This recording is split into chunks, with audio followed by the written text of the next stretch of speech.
Halo, salam peluk hangat dan jabat erat teman-teman Pak Syabar dimanapun berada. Bertemu kembali di podcast penuh inspirasi, motivasi, dan edukasi dalam program podcast bersama Pak Syabar. Selamat mendengarkan. Halo, bertemu kembali dengan podcast Pak Syabar di kesempatan kali ini. Semoga teman-teman Pak Syabar senantiasa sehat walafiat, tetap semangat dan terus bahagia tentunya. Oke, di kesempatan yang berbahagia ini kita akan bincang-bincang, ngobrolin masih seputar pemikiran inovatif dan kreatif, yaitu macam-macam inovator. Tentu hal yang paling penting teman-teman kalau bicarakan tentang inovasi dan kreatif ya, kita perlu tahu nih tentang definisi dari inovasi. Jadi inovasi itu adalah kemampuan kita untuk menciptakan, sekali lagi kemampuan kita untuk menciptakan atau menggunakan keahlian dan kemampuan kita dalam melakukan atau mengembangkan suatu pekerjaan tertentu. Jadi kalau kita mampu menciptakan atau menggunakan keahlian kita untuk mengembangkan suatu pekerjaan tertentu, ada hal baru yang tercipta, maka itu disebut dengan inovasi. Sedangkan kreatif ini adalah kemampuan berpikir untuk mencapai produk yang beragam atau juga produk-produk yang baru yang dapat dilaksanakan baik di bidang keilmuan, seni, sastra atau juga di bidang-bidang keilmuan lainnya ya. Itu beda antara inovasi dan kreasi ya, kreatif. Nah, teman-teman, inovator ya. Jadi kalau kita ini ingin menjadi seorang inovator, ternyata memang ada beberapa kelas-kelasnya. Ada beberapa kelas-kelasnya. Kita tinggal pilih nih, kita ada di bagian mana nih ya. Kita ada di bagian mana. Karena memang orang-orang yang berbakat dan orang-orang yang cemerlang pikirannya, intelektualitasnya, ini adalah orang-orang yang mempunyai sifat keunggulan yang terus-menerus dalam bidang kehidupan apapun. Jadi dia mampu unggul, dia mampu leading, dia mampu menjadi perintis ya dalam bidang kehidupan apapun. Ini adalah orang-orang yang berbakat dan orang-orang yang cemerlang dari segi intelektualitas. Jadi memang manusia yang berbakat ini, orang-orang yang berbakat ini sebagai orang-orang yang bisa menunjukkan kelebihannya dengan jelas. Kemudian juga dia bisa berkreasi di tengah kelompoknya. Jadi seperti itu. Oke, apa saja sih teman-teman macam-macam inovator itu? Yang pertama, jadi kalau misalnya kita termasuk dari kelima hal ini, jadi dibagi menjadi 5 nih. Jadi inovator itu dibagi menjadi 5. Kalau kita ada salah satu di antaranya, maka kita termasuk sebagai seorang inovator. Yang pertama adalah create ya, pencipta. Jadi pencipta ini adalah seseorang yang menciptakan suatu inovasi yang belum pernah dibuat oleh orang lain. Jadi ini hal yang baru. Misalnya pencipta mobil yang pertama kali, atau juga pencipta remote control ya pertama kali, atau juga lampu pijar, atau yang menemukan teori pertama kali. Inilah yang disebut dengan pencipta. Jadi level inovator yang pertama itu adalah level pencipta. Apakah kita ada di bagian ini? Tentu kita tinggal refleksi diri. Apakah ada hal-hal baru yang sudah kita ciptakan?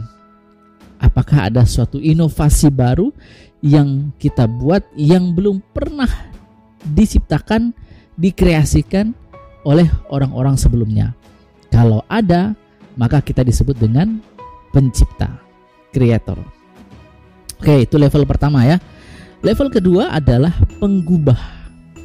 Kalau level pertama tadi itu adalah pencipta, maka level kedua ini teman-teman adalah penggubah.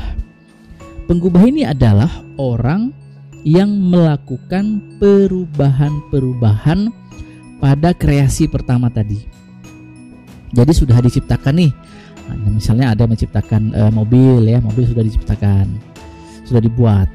Nah, kemudian orang kedua ini dia mengkreasikan baru, menggubah lagi, kemudian melakukan perubahan-perubahan bentuk-bentuk baru. Nah, ini disebut dengan penggubah. Jadi dia level kedua dari pencipta tadi. Yang ketiga teman-teman yaitu pengembang.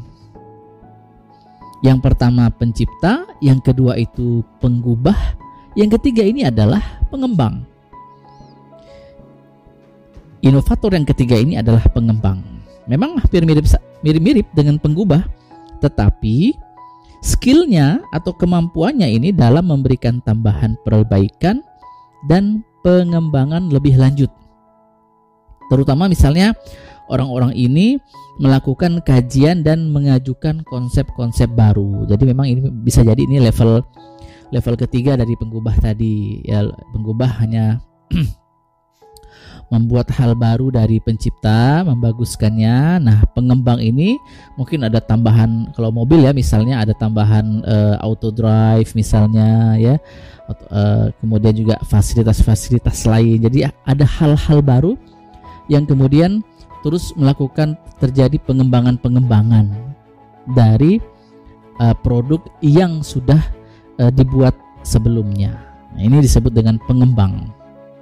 Oke? Jadi level-level inovator yang pertama itu adalah pencipta, lalu penggubah, dan ketiga adalah pengembang. Nah, yang keempat ini adalah peniru. Wah, peniru. Jadi ternyata peniru ini juga termasuk dalam kelompok-kelompok orang-orang yang inovatif. Karena ini kita bisa mengambil contoh ya, contoh sejarah di Jepang misalnya. Ketika ada masanya Jepang ini berhasil membuat barang-barang tiruan. Kalau sekarang misalnya Tiongkok ya. Kalau sekarang misalnya Tiongkok, jadi banyak sekali barang-barang hasil tiruan dari bentuk aslinya yang dibuat di Tiongkok. Contoh dari Jepang misalnya adalah pulpen Parker ya, yang mirip dengan pulpen-pulpen di Amerika. Nah, tapi dia punya harga yang lebih rendah. Nah, termasuk sekarang banyak sekali para peniru ya. Banyak sekali para peniru yang kemudian membuat produk yang mirip dengan aslinya. Tentu ini juga adalah sebuah inovasi. Nah, teman-teman, jadi ini adalah pembagian dari macam-macam inovator. Perlu diulang lagi ya. Yang pertama itu adalah pencipta, yang kedua adalah penggubah, yang ketiga adalah pengembang, dan yang kelima adalah peniru ya, walaupun masih bisa debatable. Kalau memang ada pilihan-pilihan lain itu juga silahkan kepada teman-teman. Nah, orang-orang yang berusaha juga adalah orang-orang inovatif ya. Jadi misalnya dalam sejarah ada seorang penduduk Andalusia bernama Abbas bin Farnas. Orang ini pernah melakukan percobaan terbang pertama kali. Jadi dia melakukan percobaan terbang pertama kali. Orang ini kemudian meletakkan dua sayap besar untuk terbang seperti burung. Kemudian ia naik ke gunung yang tinggi, lalu kemudian melompat untuk kemudian berusaha terbang dengan bantuan kedua sayapnya. Yang terjadi adalah ia jatuh dan mengalami luka-luka. Teman-teman sekalian, sejarah mencatat bahwa Abbas bin Farnas ini adalah orang yang pertama kali berpikir untuk terbang. Jadi dia berusaha untuk inovatif. Nah, jadi orang-orang yang berusaha juga disebut sebagai inovator. Jadi ada usaha, walaupun kemudian belum sampai membuat produknya, walaupun belum sampai jadi barangnya, tapi dia sudah berusaha maka dia disebut juga sebagai seorang inovator. Nah, boleh jadi kita ini ada di level ini ya, ada di level ini. Ada hal-hal yang kita usahakan, yang kita buat ya, walaupun itu bukanlah hal-hal baru, sudah ada sebelumnya ya. Usaha meniru misalnya ya, hal-hal kebaikan dari manajemen tempat lain ya, dari teori-teori yang sudah ada. Tentu ini adalah sebuah ikhtiar kita, usaha kita untuk membangun inovasi di tempat kita bekerja. Nah teman-teman sekalian, kesimpulannya adalah bahwa pemikiran inovatif dan kreatif ini adalah proses akal pikiran yang berdasarkan pada sekelompok kemampuan akal ya, yang kemudian yang pasti ini dia progresif ya. Progresif itu cepat geraknya ya. Kemudian elastis ini melentur ya, mudah menerima masukan, mudah menerima saran perbaikan. Kemudian juga orisinil ya, orisinil asli ya, jadi tidak tercampur baur oleh hal-hal yang lain, masih orisinil. Dan kemudian memiliki jiwa-jiwa pembaharu ya, inovatif.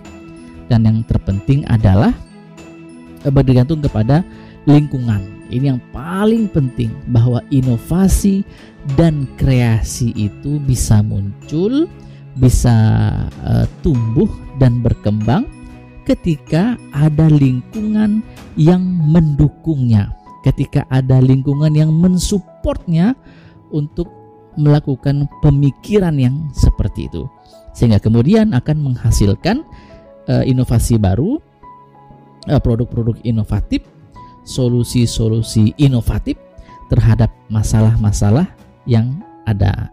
Dan yang kemudian yang paling penting adalah pada waktu yang sama akan mengundang kekaguman ya orang lain. Wah, ini baru ide cemerlang.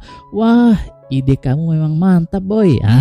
Begitulah kira-kira ketika kita berhadapan atau kita memiliki ide yang kreatif dan inovatif, bertemu dengan orang-orang yang menerima ide-ide kita, kemudian hadir di lingkungan-lingkungan yang siap menerima kreasi dan inovasi kita, sehingga kemudian akan muncul ya yang namanya penerimaan yang besar ya, lingkungan yang kagum, yang support terhadap ide yang kita berikan. Terima kasih. Assalamualaikum warahmatullahi wabarakatuh. Semoga bermanfaat. Terima kasih bagi teman-teman yang sudah setia menyimak program podcast bersama Pak Syabar. Semoga bermanfaat, bisa menjadi inspirasi dan motivasi bagi kita semua untuk lebih baik ke depannya. Jangan lupa like dan subscribe channel YouTube Ice Breaking Pak Syabar. Tetap semangat, teruslah bahagia. Sampai jumpa. Assalamualaikum warahmatullahi wabarakatuh. Bye-bye.